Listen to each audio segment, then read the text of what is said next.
in a dictionary or criminal code to that matter, usually is explained as a part of activity to destroy things like religion, government, system, political, economical system of a country.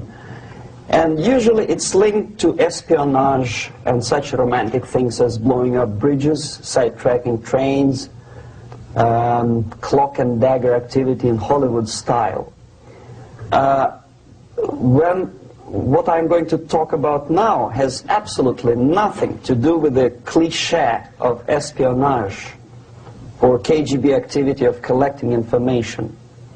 So the greatest mistake or misconception, I think, is that whenever we are talking about KGB, for some strange reason, starting from Hollywood movie makers to professors of political science and quote-unquote experts on Soviet affairs, or Kremlinologists as they call themselves, they think that the most desirable thing for Andropov and the whole KGB is to steal blueprints of some supersonic jet, bring it back to Soviet Union and sell it to the Soviet military-industrial complex.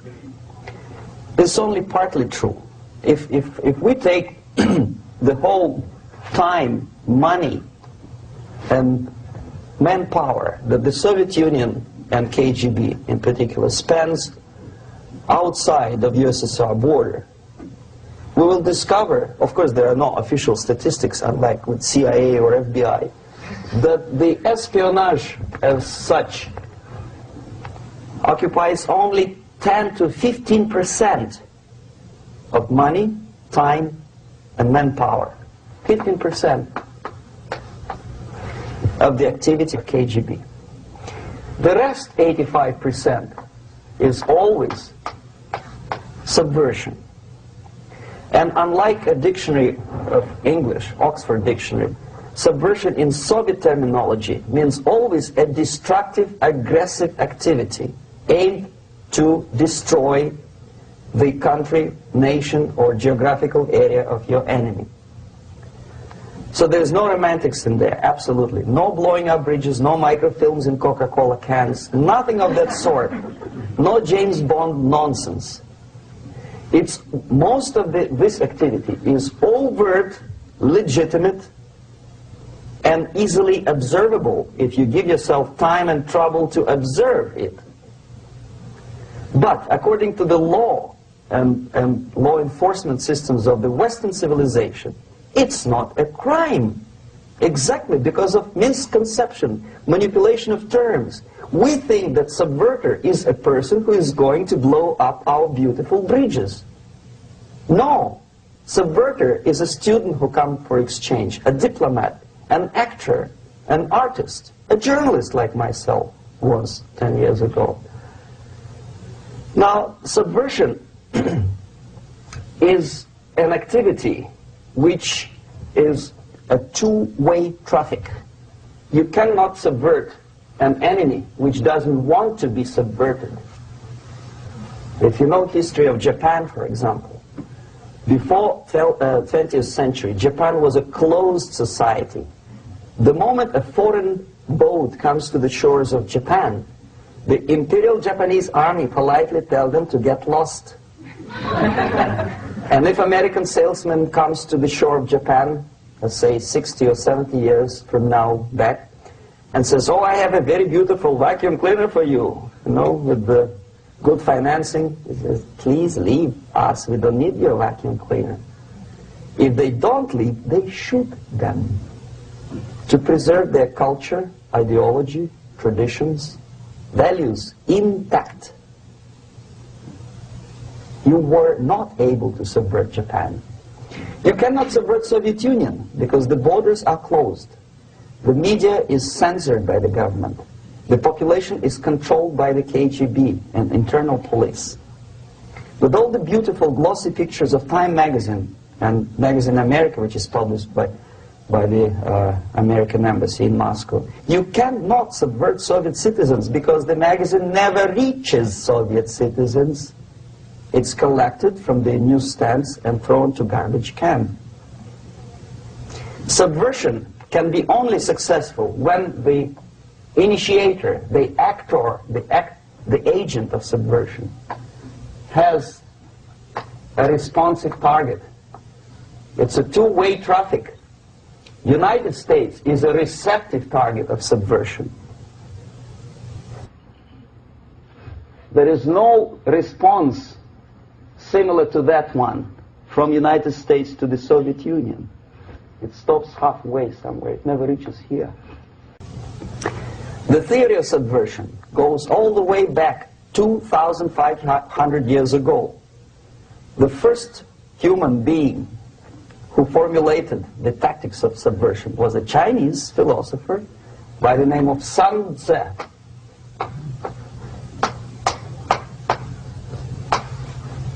2,500 years BC. He was an advisor for several imperial courts in ancient China. And he said, after long meditation, that to implement state policy in a warlike manner, it's the most counterproductive, barbaric, and inefficient to fight on a battlefield. You know that war is continuation of state policy, right? So if you want successfully to implement your state policy and you start fighting, this is the most idiotic way to do it. The highest art of warfare is not to fight at all, but to subvert anything of value in the country of your enemy, until such time that the perception of reality of your enemy is screwed up to such an extent that he does not perceive you as an enemy, and that your system, your civilization, and your ambitions look to your enemy as an alternative, if not desirable, then at least feasible. Better red than dead. That's the ultimate purpose, the final stage of subversion, after which you can simply take your enemy without a single shot being fired, if the subversion is successful. This is basically what subversion is. As you see, not a single mentioning of blowing up bridges. Of course, Sun Tzu didn't know about blowing up bridges. Maybe there were not that many bridges at that time. But the basics of subversion is being taught to every student of KGB school in USSR and to officers of military academies. I'm not sure if the same author is included in the list of reading for American officers, to say nothing about ordinary students of political science. I had difficulty to find the translation of Sun Tzu in the library of a university in Toronto and later on here in Los Angeles. But it's a book which is not available. It is forced to every student in USSR. Every student who is taught to be dealing further in his future career with foreigners. What subversion is? Basically, it consists of 4 periods, time-wise. If we start from here and go this way, time, right? This is the beginning point. The first stage of subversion is the process which is called, basically, demoralization. It says for itself what it is.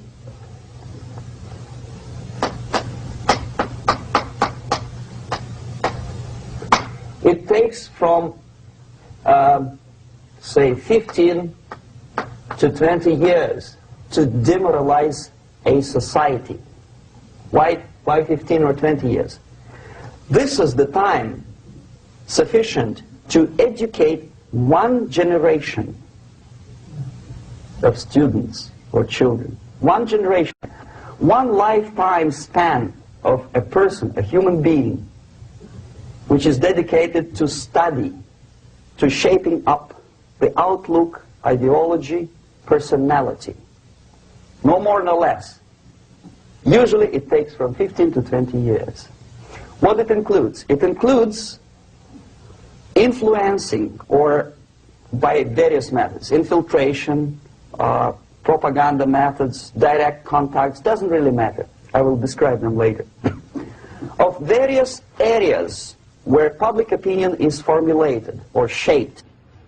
Religion, educational system, social life, administration, law enforcement system, military, of course, and labor and employer relations, economy. Okay? 5 areas. I will not write them down because we will not have enough space. Sometimes when I describe all the methods, students ask me question, are you sure this is the result of the Soviet influence? Not necessarily. You see, the tactic of subversion, about which I'm talking, is similar to the martial art, the Japanese martial art. If some of you are familiar with that tactic, probably you will remember that if an enemy is bigger and heavier than yourself, it would be very painful to resist his direct strike. If a heavier person wants to strike me in the face, it would be very naive and counterproductive to stop his blow. The Chinese and Japanese judo art tells us what to do. First to avoid the strike, then to grab the fist and continue his movement in the direction where it was before, right? Until the enemy crashes in the wall. You see? So, what happens here? The target country obviously does something wrong. If it's a free democratic society, there are many different movements within the society. There are obviously, in every society, there are people who are against this society. They may be simple criminals, ideologically in disagreement with the state policy, conscientious enemies, simply psychotic personalities who are against anything, right? And finally, there are a small group of agents of a foreign nation, bought, subverted, recruited, right? The moment all these movements will be directed in one direction, right? This is the time to catch that movement and to continue it until the movement forces the whole society into collapse, into crisis, right? So that's exactly the martial art tactic. We don't stop an enemy. We let him go. We help him to go in the direction we want them to go. Okay? So, on the stage of demoralization, obviously there are tendencies in each society, in each country, which are going to opposite direction from the basic moral values and principles. To take advantage of these movements, to capitalize on them, is the main purpose of the originator of subversion. So we have religion, we have education, we have social life, we have power structure, we have labor relations, unions, and finally we have law and order. 1, 2, 3, 4, 5, 6. Okay? These are the areas of application of subversion. What it means exactly? In case of religion, destroy it, ridicule it, replace it with various sects, cults, which bring people's attention, faith, whether it is naive, primitive, doesn't really matter. As long as the basically accepted religious dogma is being slowly eroded and taken away from the supreme purpose of religion, to keep people in touch with the supreme being, that serves the purpose. Therefore, replace it, accepted, respected religious organizations with fake organizations. Distract people's attention from the real faith and attract them to various different faiths. Education. Distract them from learning something which is constructive, pragmatic, efficient. Instead of mathematics, physics, foreign languages, chemistry, teach them history of urban warfare, natural food, home economy, your sexuality, anything, as long as it takes you away, okay, Social life. Replace traditionally established institutions and organizations with fake organizations. Take away the initiative from people. Take away the responsibility from naturally established links between individuals, group of individuals, and society at large, and replace them with artificially, bureaucratically controlled bodies. Instead of social life and friendship between neighbors, establish social workers institutions. They're people who are on payroll of whom? Society? No. Bureaucracy. The main concern of social workers is not your family, not you, not social relations between groups of people. The main concern is to get the paycheck from the government. What will be the result of their social work doesn't really matter. They can develop all kind of concepts to show to the government and to the people that they're useful. Okay, away from the natural links, power structure. Okay, the natural bodies of administration, which are traditionally either elected by people at large or appointed by elected leaders of society, are being actively substituted by artificial bodies. The bodies of people, groups of people, whom nobody elected. Never. As a matter of fact, most of the people don't like them at all, and yet they exist. One of such group is media. Who elected them? How come they have so much power? Almost monopolistic power on your mind. They can rape your mind. But who elected them? How come they have a nerve to decide what is good and what is bad for the elected by you, president, and his administration? Who the hell are they? Spiro Agnew, who was hated by the liberal left, called them a bunch of enfeebled snobs. And that's exactly what they are. They think they know. They don't. The level of mediocrity. In a big establishment like New York Times, Los Angeles Times, major television network, you don't have to be excellent journalist. You have to be exactly a mediocre journalist. That's easier to survive. There's no competition anymore. You have your good, nice income, $100,000 a year. That's it. Whether you're better or worse doesn't really matter anymore. As soon as you're smiling to the camera and do your job. That's it. No more competition. Power structure slowly is eroded by the bodies and groups of people who do not have neither qualification nor the will of people to keep them in power, and yet they do have power. Okay. Together with that, there is another process. Law enforcement, law and order organization and structure is being eroded. For the last 20, 25 years, if you see old movies and new movies, you can see that in new movies, a policeman, an officer of the United States Army looks dumb, angry, psychotic, paranoid. A criminal looks nice, kind of, well, he smokes hash and shoots the whatever drug, but basically he's a nice human being. He's creative. And he's unproductive only because society oppresses him. Whereby a general of Pentagon is always, by definition, a dumb, a war maniac. A policeman is a pig, rude policeman. He abuses his power. You know? A generalization like that. The hatred, the mistrust to the people who are supposed to protect you and enforce law and order. Moral relativity. The Angelo Buono process lasted 2 years in Los Angeles. And yet there are still some lawyers who say, look, he's a nice character, as a matter of fact. There was some witness who said, also a criminal, who said, well, he's a nice guy. I asked him one day to burn a house of my enemy, and he wouldn't do it. Nice fella. Erosion. A slow substitution of basic moral principles, whereby a criminal is not a criminal, actually. He's a defendant. Even if his guilt is proven, there is still a doubt.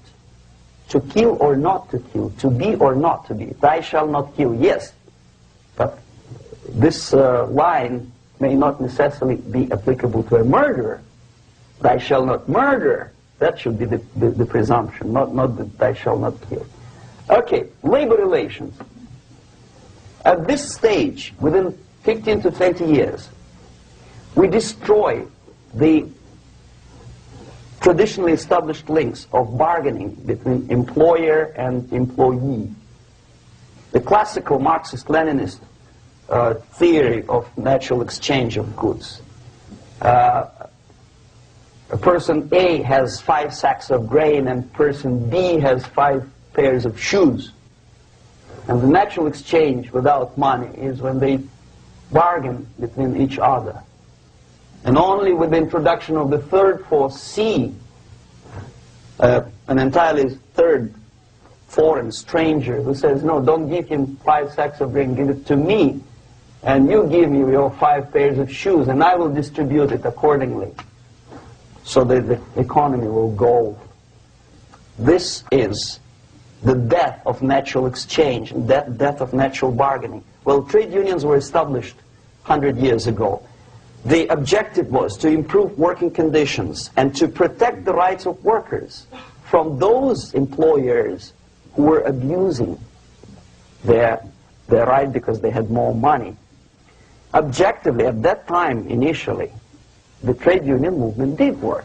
What we see now is that the bargaining process is no longer resulting in the compromise, which is leading objectively to betterment of working conditions and increase of salary. What we see is that after each prolonged strike, the workers lose. Even if they have 10% increase of their salaries, they cannot catch up due to inflation and due to missed time. More than that, millions of people suffer from that strike because economy now is interdependent. It's intertwined like one body. If previously steel workers, say 100 years ago, could strike and nobody would suffer, now it's impossible anymore. If a garbage collector strikes today, the rest of the multi-million city is stinking. I mean, there's no more service. In Quebec, for example, we had the electricians who were on strike in the middle of winter. You can freeze your bottom, and they still were on strike. Did they catch up with the salary? No, they lost. Who benefited? The leaders of trade unions. What is the motivation for strike? Improving of workers' condition? No, obviously it's not. Then what is it? Ideology. To prove to these capitalists. And the obedient horde of workers, like sheep, follow these people. And they cannot disobey. Why? Because if they do, you know what happens to them. Pickets, murders, shooting truck drivers by picketers.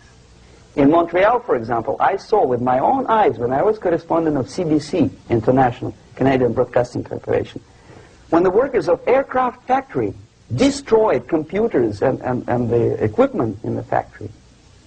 And the administration employed strike breakers. Their cars were turned upside down and burned. Their houses were burned. Their kids were intimidated. And some victims were there. Of that you can be sure. Why? To improve conditions of workers? No. Ideology. Okay, so this is what happens basically. It may or may not happen without the help of the Soviet Union. But the natural tendencies are being greatly taken advantage of and capitalized by the Soviet propaganda systems. How? Whenever trade union strikes, we have influx of propaganda, mass media, ideological dissemination. The workers' right, and we repeat it like parrots. Yes, workers' right. Whose rights? Workers? No. The only freedom of worker to sell his labor according to his own desire and will is taken away from him. By whom? By trade union boss.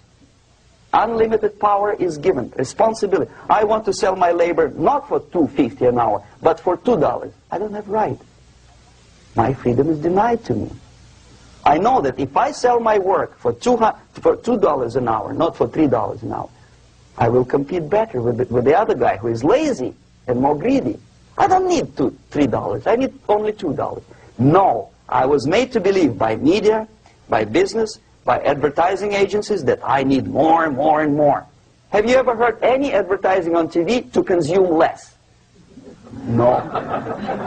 No way. Whether you need a six-cylinder car or not, you have to buy it. And hurry up.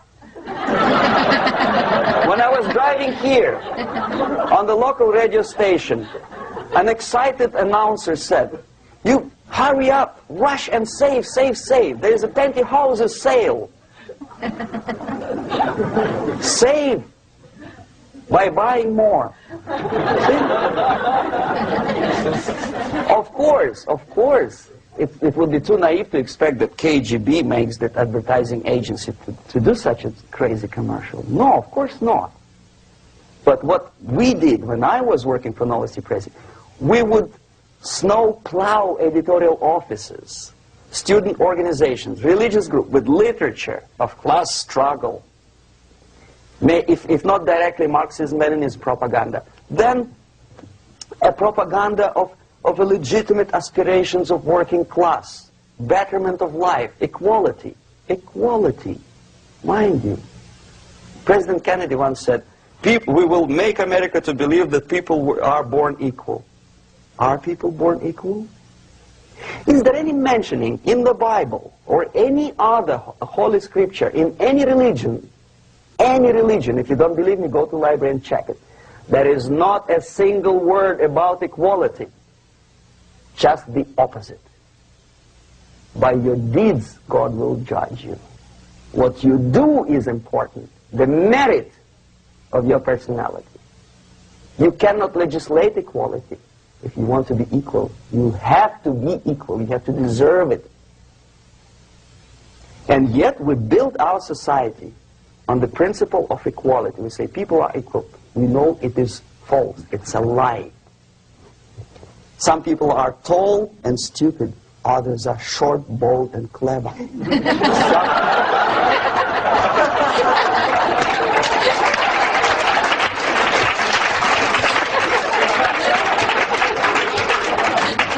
If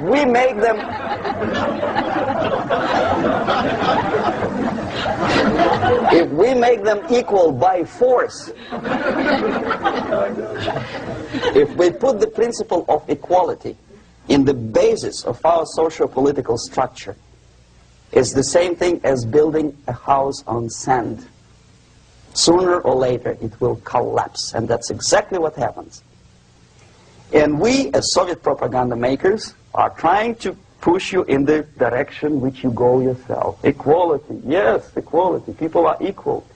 Land of equal opportunities. Is it true or not? Think about it. Equal opportunities. Should there be equal opportunities? For me and for a lazy bastard who comes here from some other country and immediately registers as a welfare recipient benefits? I never received a single dollar. No, sorry, I did receive once. But I never applied for welfare. For the 13 years, I took any job. Security guard, journalist, taxi driver, anything. Well, I was restless, but some people don't like it. They immediately. So why should we have equal opportunities? Why? The equal opportunity to excel. Equal opportunity in equal circumstances, yes, but you know people are different. To excel, yes, provided we reach the same level of excellency, perfection, which is hypothetical, distant future. Yes, maybe. But we know perfectly well that even with the best intentions, people could not be equal. Why should we have equality in the, say, legal system? Myself, I'm considering myself a law-abiding citizen, and a person who comes here to rob and shoot, say, the United States administration under Carter, imported thousands of Cuban criminals. They were non-criminals, yet they were accepted. Do you think it's fair if myself and my wife from Philippines, who work like excuse me, horse as a lab technician in a hospital should have the same rights as a criminal from Cuba? Why? And yet we repeat as parrots, equality, equality, equality.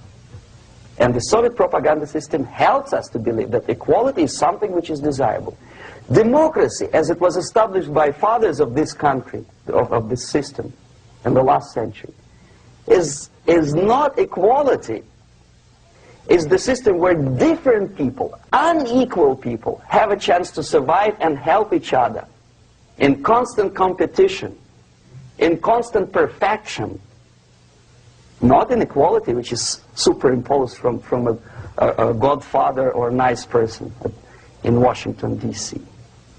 And the absolute equality exists in Soviet Union, quote-unquote equality. Everybody is equal in dirt, except some people are more equal than the others in Politburo.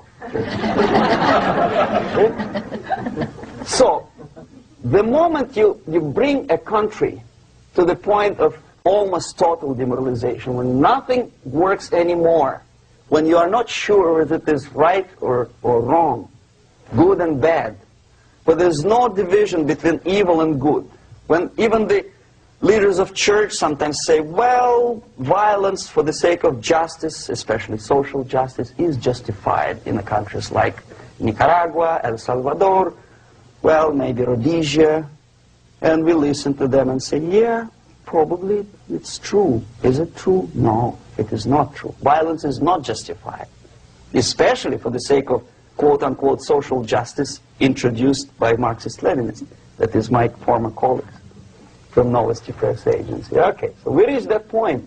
The next step is destabilization.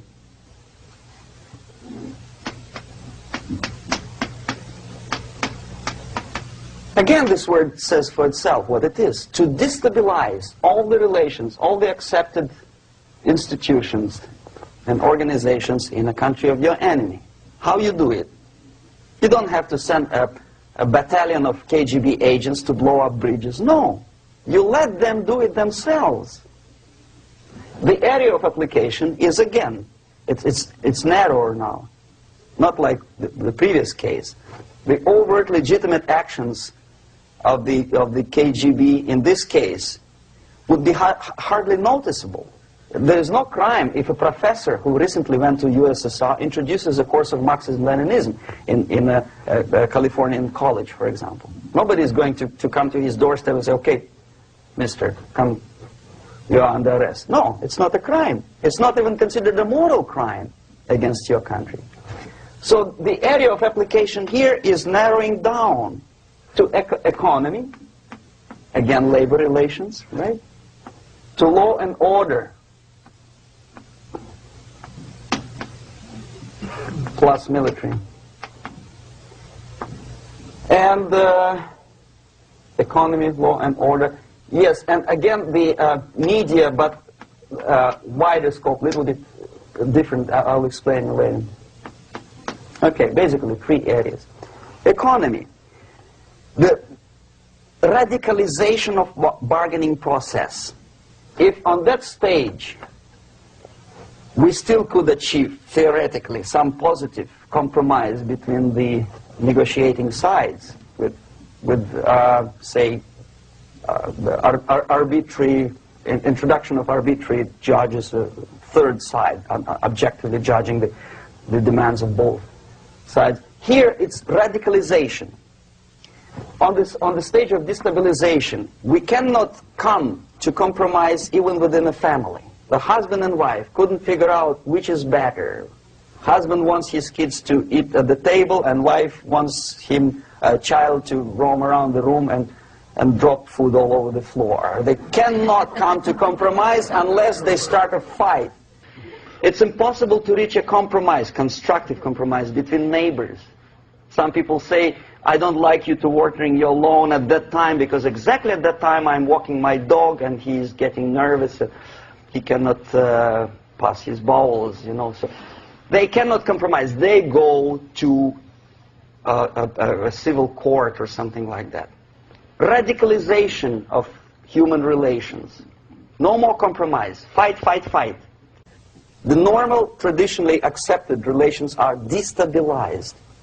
The relations between teachers and students in schools and colleges. Fight. The relations between, in economical sphere, between laborers and employers are further radicalized. No more acceptance of the legitimacy of demands of workers. Unlike Japanese, with the theory Z, if you ever heard about it, where the workers are involved in the decision-making process, therefore they don't have moral incentive to fight their bosses. In the United States, it's just the opposite. The harder is the fight, the better. The more heroic they look.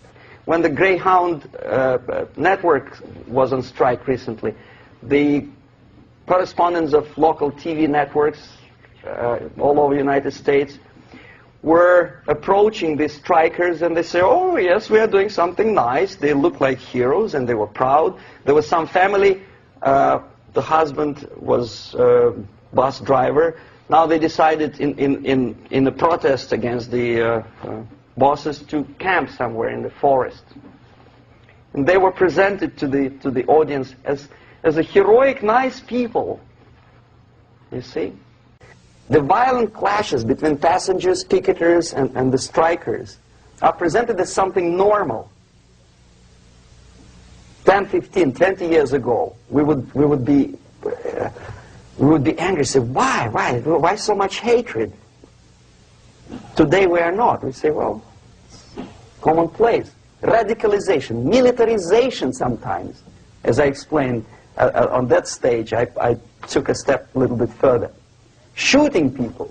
Okay, law and order now also is pushed into the area where previously people settled their differences peacefully and legitimately.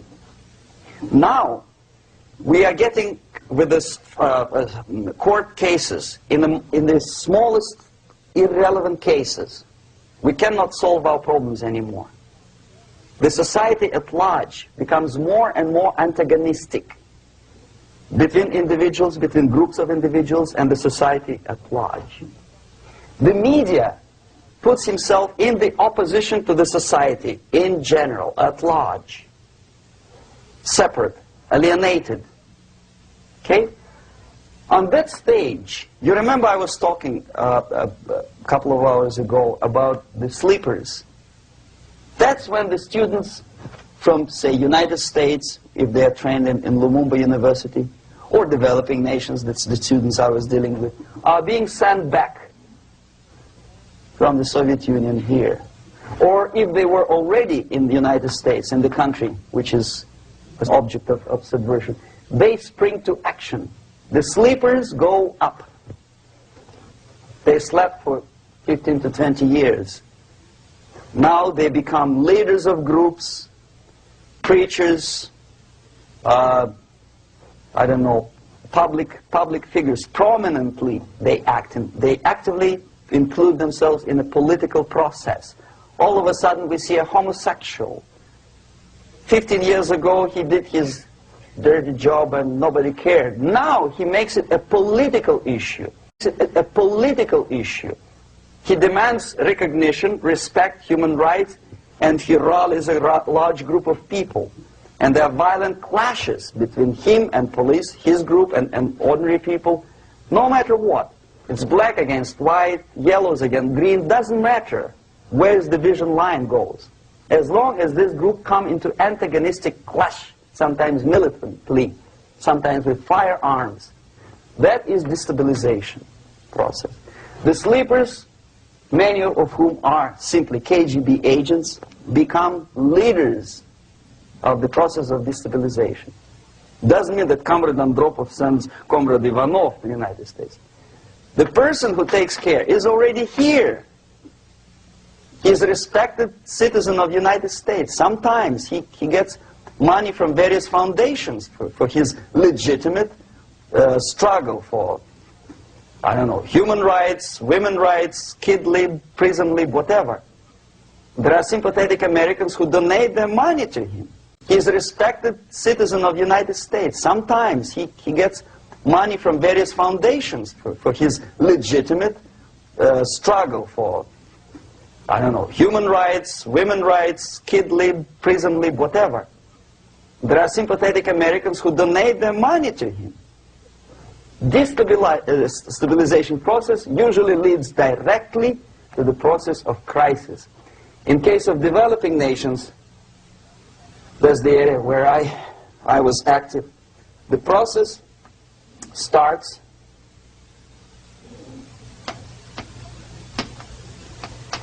when the legitimate bodies of power, the social structure collapse. It cannot function anymore.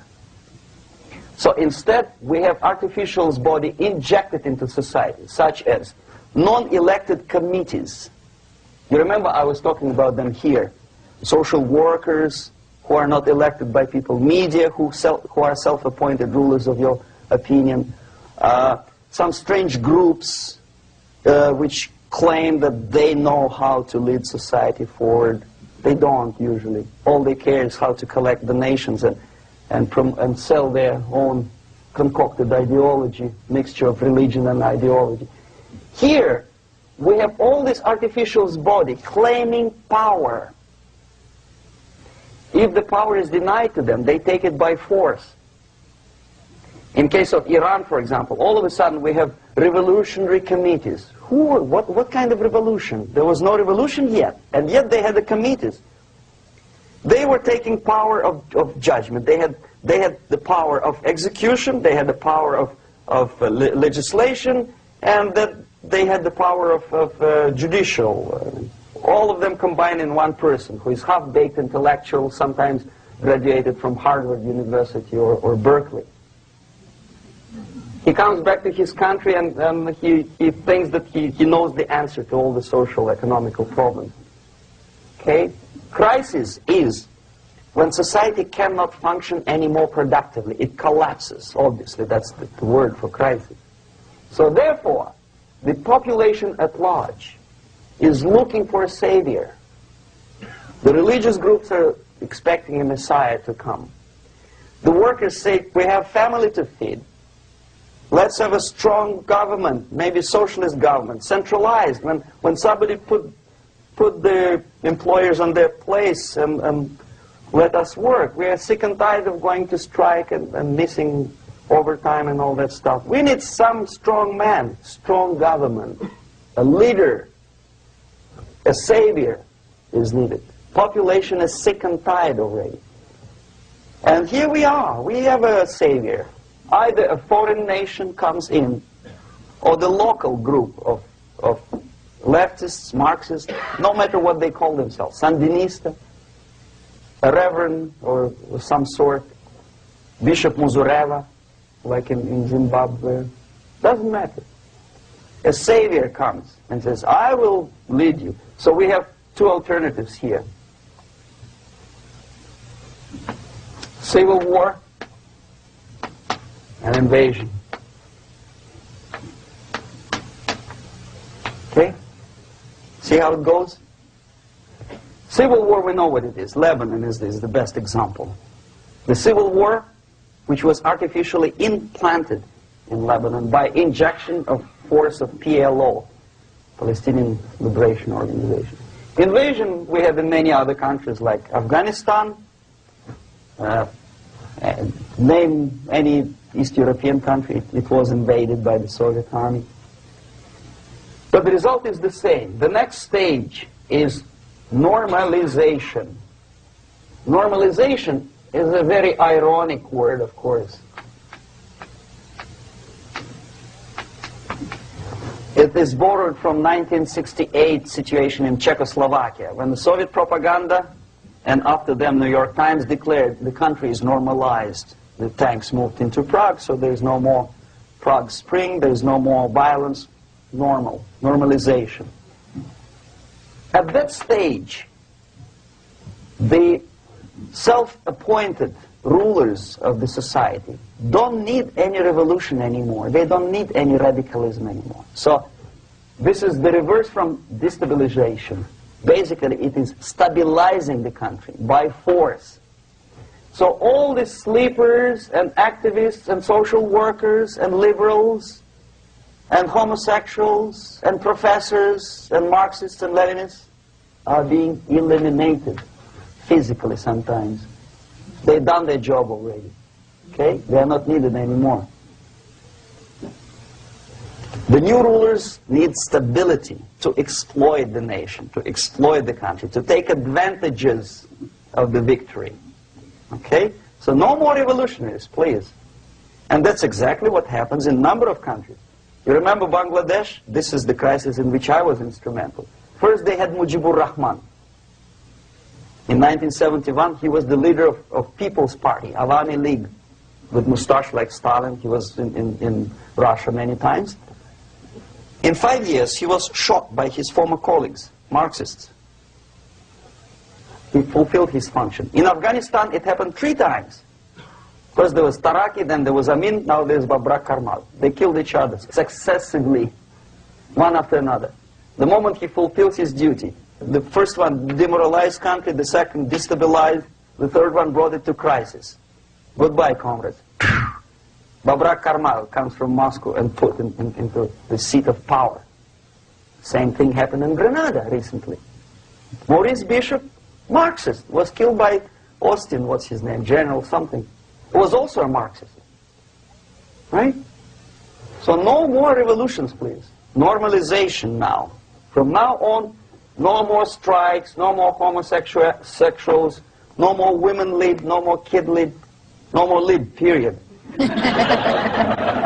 Good, solid, democratic, proletarian freedom. That's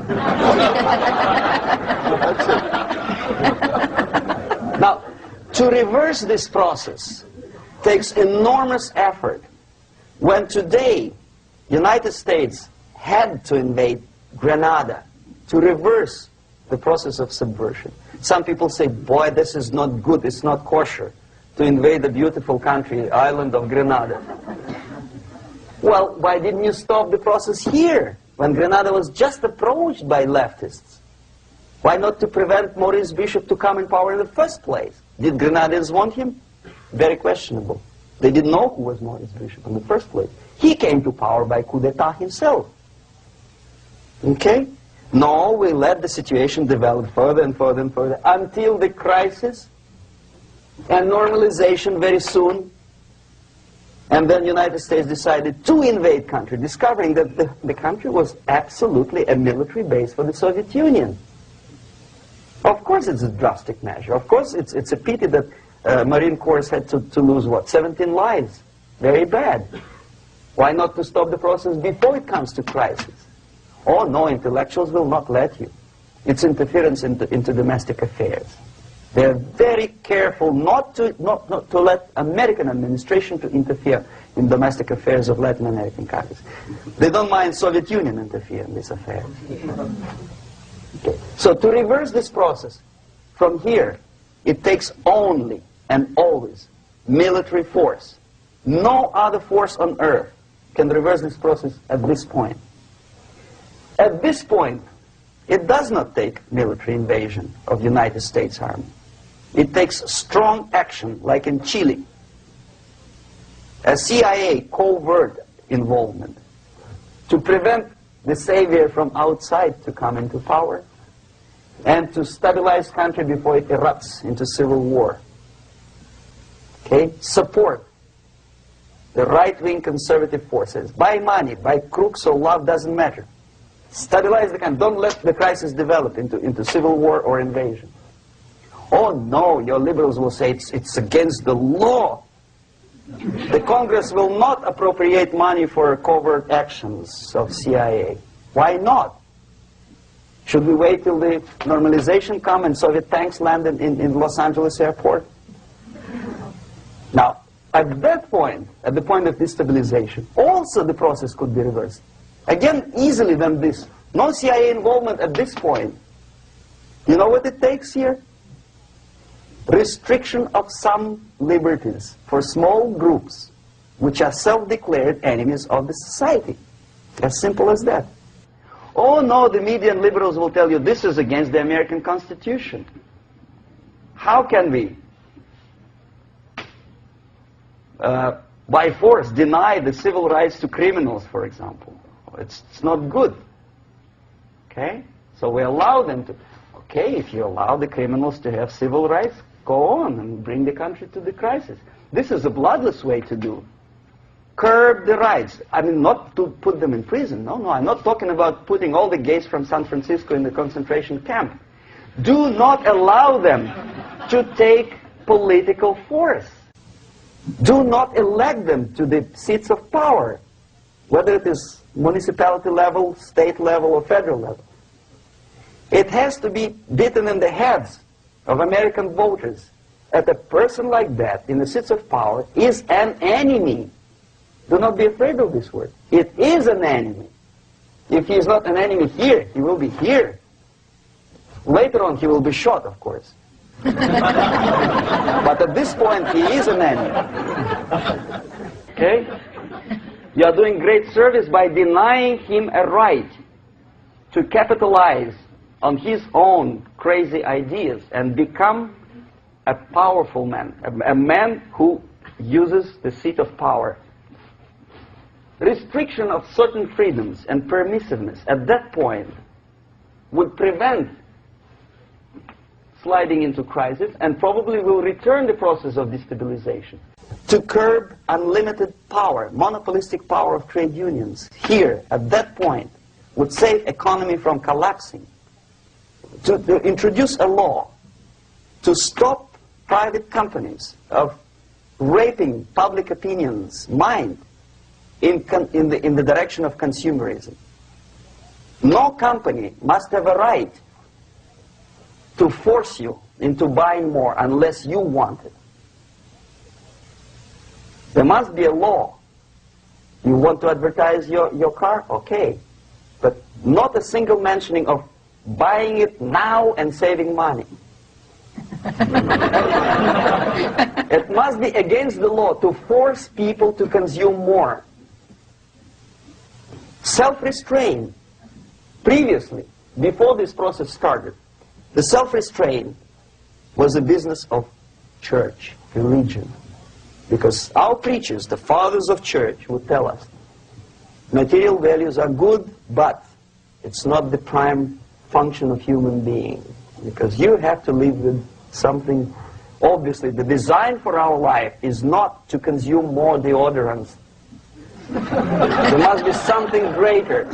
If such a complicated instrument as human body was created, obviously there must be some higher purpose for that. And it's very easy to avoid destabilization by denying the greedy companies one little freedom, one little liberty, forcing you into turning yourself into processors of unwanted products and goods. They turn you into machines. Okay. Destabilization process could be easily overcome if, as I say, the society, by its own will or after persuasion by the leaders, will come to the idea of self-restraint. It's so hard we want to consume more, but you have to. Unless you will come to this stage, when, as we say in Russia, if Sahara Desert ever becomes a communist state, there will be shortage of sand. So you have to curb your... you have to curb your expectations at this point before it's too late. But no, we don't want to do it. Demoralization process. Again, it's the easiest thing to reverse. First of all, by restricting import of propaganda. The easiest thing to do. Unlimited, unrestrained import of Soviet literature, Soviet journalists, giving Soviet propaganda and ideological agitators equal time on American TV network. It has to be stopped. And it's easy. They won't be offended, mind you. As a matter of fact, they will respect America more. But when my former colleague Vladimir Posner appears on Nightline And Ted Koppel asked him, well, Vladimir, what do you think about this? And what can he think? He is an instrument of propaganda. He thinks what Comrade Andropov tells him to think. He's just a nice, articulate mouthpiece of the Soviet subversion system. And Ted Koppel makes you believe that my friend Vladimir Posner thinks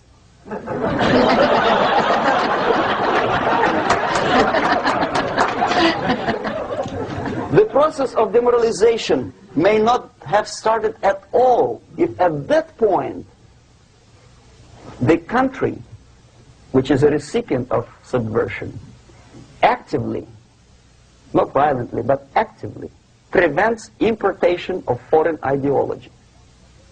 I don't want America to follow the pattern of ancient Japan. You don't have to shoot every foreigner when it approaches the sacred borders of the United States. But when he offers you a junk in the disguise of very shiny something, we have to tell him, no, we have our own junk.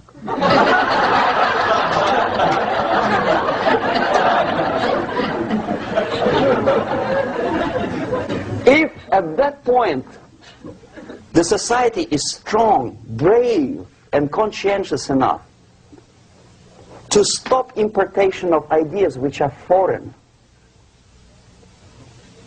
then the whole chain of events could be prevented. Recently I've been to Philippines, and I was shocked how in big cities like Manila, children listen to deafening music. A melodious nation with long traditions of good, nice ethnic music, introduced by Spanish long time ago, maybe 2 centuries, 3 centuries ago, I don't remember how long. All of a sudden listen to musical garbage, blasting their radios at full blast, at full volume. Why? In India, I spent many years watching the reactions of Indians walking out of movie theaters after seeing Hollywood production. And United States expect these people to respect you? No way. Oh yes, they will see the movie, they'll pay 5 rupees to see that garbage. But they walk out and will tell their kids, don't respect Americans, don't be like Americans. See? So, the process of demoralization could be stopped right here, both as an expert and as an import. And that takes one step, one very important thing to do. You don't have to expel all the KGB agents from Washington, D.C. The most difficult and at the same time the simplest answer to the subversion is to start it here and even before, by bringing back the society to religion, something that you cannot touch and eat and put on yourself, but something that rules society and makes it move and preserve it. A Soviet scientist, Shafarevich, who has nothing to do with religion, he is a computer scientist, did a very intensive research on the history of socialist countries. He calls socialist or communist any country with a centralized economy and a pyramidal style of power structure. And he discovered, actually he didn't discover it, he just brought to attention of his readers, that civilizations like Mohenjo-Daro in the river Indus area, like Egypt, like Maya, Incas, like Babylonian culture, collapsed and disappeared from the surface of Earth. The moment they may not. All the sophisticated technology and computers will not prevent society from disintegrating and eventually dying out. Have you ever met a person who would sacrifice his life, freedom, for the truth like that? This is truth. I never met a person who said, this is truth and I'm ready to shoot me. To defend the truth. Right? But millions sacrifice their life, freedom, comfort, everything for things like God. like Jesus Christ. It's an honor. Some martyrs in the Soviet concentration camp died. And they died in peace, unlike those who shouted, "Long live Stalin," knowing perfectly well that he may not live long. Something which is not material moves society and helps it to survive. And the other way around, the moment we turn into 2 by 2 is 4 and make it a guiding principle of our life, our existence, we die. Even though this is true, and this we cannot prove. We only can feel and have faith in it. So the answer to ideological subversion, strangely enough, is very simple. You don't have to shoot people, you don't have to aim missiles and Pershings and cruise missiles at Andropov's headquarters. You simply have to have faith and prevent subversion. In other words, not to be a victim of subversion. Don't try to be a person who in judo is trying to smash your enemy and being caught by your hand. Don't strike like that. Strike with the power of your spirit and moral superiority. If you don't have that power, it's high time to develop it. And that's the only answer. That's it. Thank you.